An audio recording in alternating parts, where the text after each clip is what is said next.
সম্প্রতি ইউটিউবে মুক্তি পেয়েছে ফারহান আহমেদ জোবান এবং কেয়া পায়েল অভিনীত নাটক তুমি যাকে ভালোবাসো।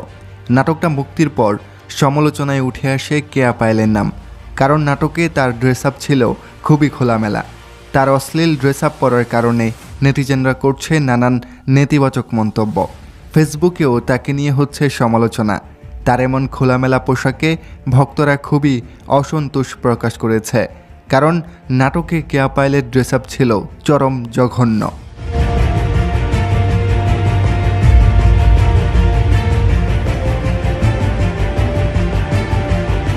একটা সময় ছিল যখন বাংলা নাটক মানে পরিপাটি গোছানো একটা সুন্দর কন্টেন্ট ছিল, যেটা পরিবারের সবাই মিলে একসাথে বসে দেখা যেত।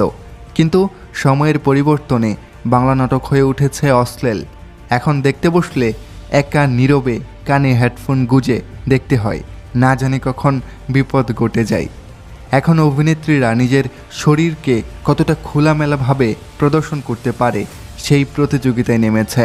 শিল্পীরা এখন এসব জঘন্য ড্রেস পরতেও দ্বিতীয়বার ভাবছে না। নিজের শরীরকে প্রদর্শনের এমন প্রতিযোগিতা বাংলা নাটকে ধ্বংসের দিকে ঠেলে দিচ্ছে। নাটকে নেই কোনো ভালো গল্প, নেই সুন্দর পরিচালনা। মনে হলো আর নাটক বানালো এবং দর্শক টানার জন্য নায়িকাদের খোলামেলাভাবে প্রদর্শন করলো। হয়ে গেল নাটক। এই প্রতিযোগিতা বন্ধ হোক, বাংলা নাটকে অশ্লীলতা ছড়িয়ে না পড়ুক। প্রিয় দর্শক, কেয়া পায়েলের এমন ড্রেস আপ আপনি কিভাবে দেখছেন? এছাড়া নাটকের এমন অশ্লীলতা বন্ধে আপনি কিভাবে এর প্রতিবাদ করবেন কমেন্টে জানাবেন।